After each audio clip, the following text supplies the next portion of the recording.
the new £100,000 all-electric Volvo EX90. Cheaper versions will be there eventually.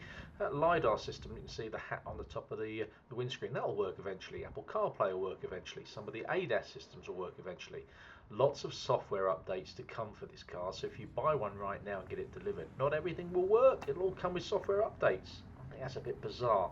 Okay, let's have a look in the boot. You open it down there, you're going to get your fingers dirty, aren't you? Very un-Volvo. But there's decent space with the rear seats up. This is a 7-seater, of course. Not many 7-seat electric cars in Volvo fashion. Some cubby holes underneath the floor. And the rear seats fold down to give you loads of luggage space.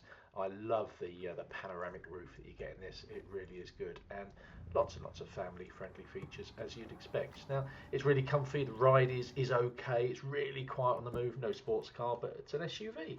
You don't want it to be. In the middle row, there's decent room. I love this child seat that just pops up, the booster seat. Really clever. The Volvo does that. And that panoramic roof again. Reasonable space in the back there. Reasonable knee room. You can move the middle row forward a little bit to get a bit more space in the back. Now, I am nearly 6 foot and a big bloke. I did actually manage to get myself into the third row. You pull the seat forward like that. There's a button again to see the seats rise majestically, electrically. Knee room is okay in the third row. I found headroom okay for me, slightly tighter than in an XC90, but loads of family-friendly features in the EX90. What I didn't like is where the window switches are right next to the door opener. At one point, I tried to put the window up and opened the door inadvertently. But the Bowers & Wilkins audio system is the best audio system I've ever heard in a car, with Dolby Atmos speakers in the headrest. It is sensational, powerful, detailed, wonderful. Quality is first class. I love the little details of the Swedish flag that you get there, and it's also hidden away on the dashboard.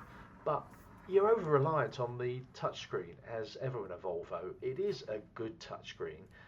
But there's a contextual bar in the middle that isn't really contextual. You can't set it for yourself. You have to go into menus to adjust the mirrors or the steering, and on the move you have to go into the menus to open the glove box. That changes, so when you've stopped you can open the glove box, but if you want to find the rear heater or the rear fog light, you've got to hunt for it on the menus.